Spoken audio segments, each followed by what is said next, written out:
O que são marcadores tumorais? Quando é que a gente pede esses exames, né? Para quem a gente pede esses exames? Como interpretá-los?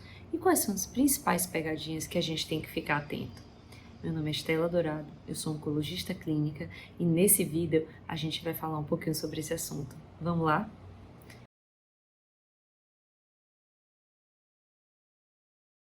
Bom, marcadores tumorais são moléculas, geralmente proteínas, mas também podem ser enzimas, antígenos, hormônios, substâncias que podem ser produzidas tanto pelos tumores, né, alguns tipos de tumores, mas também podem ser produzidos por células normais, células do nosso organismo, em situações como, por exemplo, processos inflamatórios e até mesmo em situações fisiológicas, situações normais. Os principais marcadores tumorais utilizados na oncologia são principalmente para diagnóstico, ajudar no diagnóstico de alguns cânceres, mas também podem ser utilizados para acompanhamento em relação à resposta ao tratamento, para saber se o tratamento está funcionando ou não, e também para o acompanhamento daquele paciente que finalizou o tratamento e está em seguimento para a gente tentar identificar a partir de algum aumento se há uma chance de recidiva. Então, começando, né, os marcadores tumorais, como eu falei, não são específicos, né? Não produzido, eles não são produzidos apenas por câncer. Então, dito isso, não são exames que devem ser solicitados de forma rotineira, né, na população geral. Existe uma necessidade de uma suspeita clínica antes deles serem solicitados, né? A gente tem que avaliar o paciente, fazer uma boa anamnese, ver os exames de imagem e se tiver alguma suspeita ali de algum tumor, a gente pede um marcador tumoral pertinente. Não são todos os tumores que apresentam marcadores que a gente possa utilizar para o diagnóstico. Bom, eu vou começar falando sobre quais são as indicações, né? Quando é que a gente pede os marcadores tumorais? Tem vários, depois eu vou falar um pouquinho sobre cada um deles, né? Quais são os mais utilizados na nossa prática. Impossível falar de todos, mas aqueles mais comuns, né? Mas antes disso, é importante a gente fazer uma ressalva. Como eu falei, os marcadores eles não são específicos para câncer, né? A gente tem diversas situações benignas, não só benignas, mas fisiológicas, normais, em que a gente pode ter uma elevação geralmente mais discreta dos marcadores e por isso é necessário parcimônia, né? A gente tem que ter muito cuidado quando vai solicitar um exame desse. Não é um exame para ser pedido de rotina na população geral, para screening de nenhuma neoplasia, né? Não.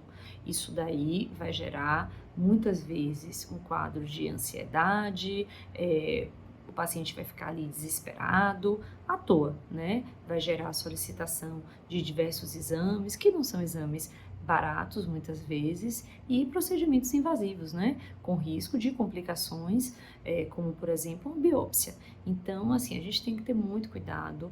Para a gente pedir um marcador tumoral, a gente precisa ter, antes de tudo, uma suspeita clínica, né? O paciente ele tem que ter alguma queixa específica, uma perda de peso, sangramento nas fezes, alguma alteração ali do hábito intestinal, tosse, enfim, um nódulo na mama, alguma queixa no exame físico ou na anamnese, ou então algum exame de imagem, né, que ele fez por algum motivo que sugira alguma neoplasia. Então, isso é o mais importante, acho que é a mensagem que deve ficar aí na cabeça de todo mundo e que, infelizmente, a gente vê bastante hoje em dia, né? Vários médicos que não são da área, não são oncologistas e que pedem de forma indiscriminada esses marcadores. Bom, então vamos falar agora especificamente sobre alguns marcadores, né? Para que serve cada um deles e o que é que a gente tem que ficar atento em relação ao diagnóstico diferencial para cada um. Eu vou começar falando sobre o PSA, que é um dos mais famosos, né? Todo mundo conhece, a população leiga, né? Todo mundo sabe o que é um PSA. É um exame que a gente usa, né, para o rastreio, é um dos poucos exames que a gente usa para rastreio, e ele pode estar elevado não só no câncer de próstata, mas também em situações totalmente benignas, como a hiperplasia prostática benigna, que é o aumento da próstata com a idade, em infecções urinárias, pode estar aumentado também na prostatite, que é a inflamação, infecção da próstata. Então, não é sempre que um PSA elevado vai se correlacionar, né, necessariamente a um câncer de próstata. Além disso, a gente tem o CEA, que é o antígeno cássito embrionário, é um marcador que comumente está aumentado em tumores, cânceres coloretais, mas também pode estar aumentado no hepatocarcinoma, em tumores, câncer de pâncreas, por exemplo, câncer de estômago e em alguns subtipos também de câncer de mama, câncer de pulmão, mas também pode estar aumentado em situações como, por exemplo, doenças inflamatórias, né? Doença inflamatória intestinal, como retocolite ulcerativa, doença de Crohn, pode estar aumentado em pacientes tabagistas, né? O próprio fato de fumar, paciente tabagista saudável, sem nenhum câncer, ele pode ter uma elevação discreta do CEA, então tem que ficar atento aí a esse subgrupo, né? A gente tem que ter muito cuidado quando vai pedir um CEA para um paciente com história de tabagismo. A gente tem também o CA-125, que é um marcador clássico, né, que a gente utiliza muito para câncer de ovário, mas também pode estar aumentado, por exemplo, em numa doença inflamatória pélvica, né, na DIP, pode estar aumentado na endometriose, em pacientes com cistos funcionais. Então, assim, não é específico para câncer de ovário. A gente tem também a calcitonina, que é um hormônio que pode estar aumentado em alguns cânceres de tireoide, como por exemplo o carcinoma medular da tireoide, mas também pode estar aumentado em situações benignas, né, várias. A gente tem também o CA199, que é um marcador comumente utilizado para diagnóstico, né, acompanhamento de câncer de pâncreas, tumores de vias biliares, câncer gástrico, mas também pode estar aumentado em processos, por exemplo, obstrutivos, né, do trato biliar, pode estar aumentado numa pancreatite, numa hepatite. Então, isso tudo pode aí também dar um falso aumento, não ser necessariamente um câncer de pâncreas, enfim. Então, só para ficar aqui em alguns exemplos, tem o CA15-3, que a gente usa para câncer de mama, lembrando que não são todos os tumores que expressam esses marcadores. Algumas pessoas vão ter elevação desses marcadores, outras não. Poucas vezes esses marcadores dão diagnóstico de um câncer. Uma das raras exceções, por exemplo, é a alfa-fetoproteína, que uma das utilizações é para o diagnóstico do hepatocarcinoma, o câncer de fígado. Se você tem uma alfa-fetoproteína elevada e uma imagem na ressonância, por exemplo, bem sugestiva de hepatocarcinoma, nesses casos específicos a gente pode fechar o diagnóstico sem necessariamente submeter o paciente a uma biópsia. Mas é a exceção da exceção.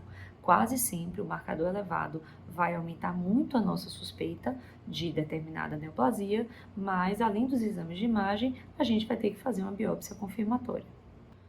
Outra situação em que a gente utiliza muito os marcadores são para o acompanhamento da resposta a algum tratamento específico. Então, por exemplo, você começou a tratar ali um câncer de pâncreas e o paciente já tem previamente o CA199 bem elevado. E aí a gente começa a quimioterapia, a diminuição desse marcador geralmente está associado a uma boa resposta ao tratamento, quer dizer que o paciente está respondendo.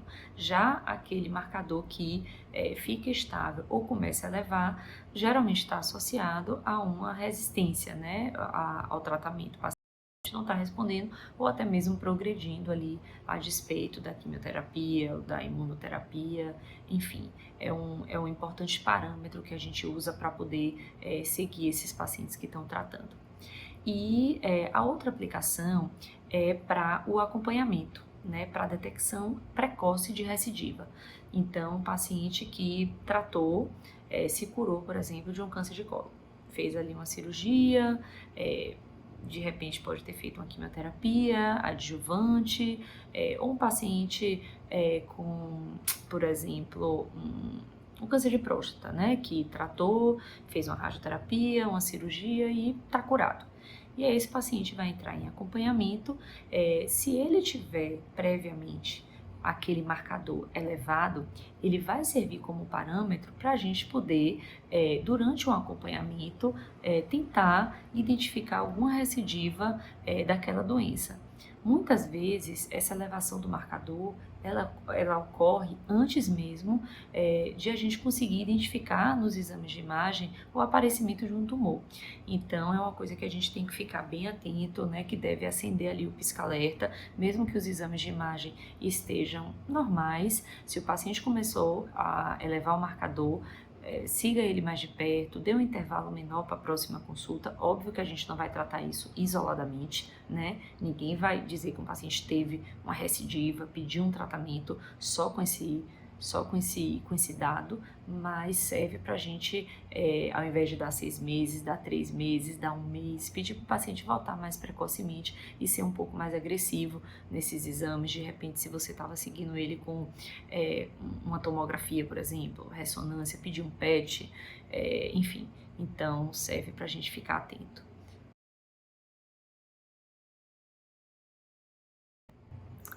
Os marcadores também podem ser usados para estadiamento, né, de alguns cânceres, estadiamento e também prognóstico, o que acaba impactando na nossa decisão terapêutica. Um exemplo é o próprio PSA, né, é um dos parâmetros que a gente utiliza para classificar o câncer de próstata em risco baixo, intermediário, risco alto, juntamente com o Gleason e o estadiamento através dos exames de imagem, a gente consegue classificar o paciente em algum desses grupos de risco e a partir daí definir qual é a melhor estratégia terapêutica para ele. Então, resumindo, os marcadores tumorais, eles são ferramentas extremamente importantes e muito utilizadas na oncologia, mas a gente só tem que saber quando pedir, para quem pedir, ter esse cuidado aí com os falsos negativos, evitar pedir exames desnecessários, exames muitas vezes caros, porque isso tudo onera, né, o sistema de saúde. Isso é péssimo para todo mundo, né, para o paciente, as fontes pagadoras, que cada vez mais aí aumentam o valor do plano de saúde. Isso é ruim para todo mundo, né? Para nós médicos, cada vez mais burocracia quando a gente vai pedir uma coisa, porque realmente precisa ter um racional, precisa ter um motivo muito claro para a gente pedir um exame. Se vocês gostaram desse conteúdo, deixem um like aqui embaixo, compartilhem esse vídeo com quem vocês acharem que pode se beneficiar desse conteúdo e se inscrevam no nosso canal, na Sofosmed. Isso ajuda o canal a crescer e faz com que a gente se motive mais, com que a gente consiga trazer cada vez mais conteúdos de relevância, tanto na parte da oncologia, da hematologia e no cuidado paliativo.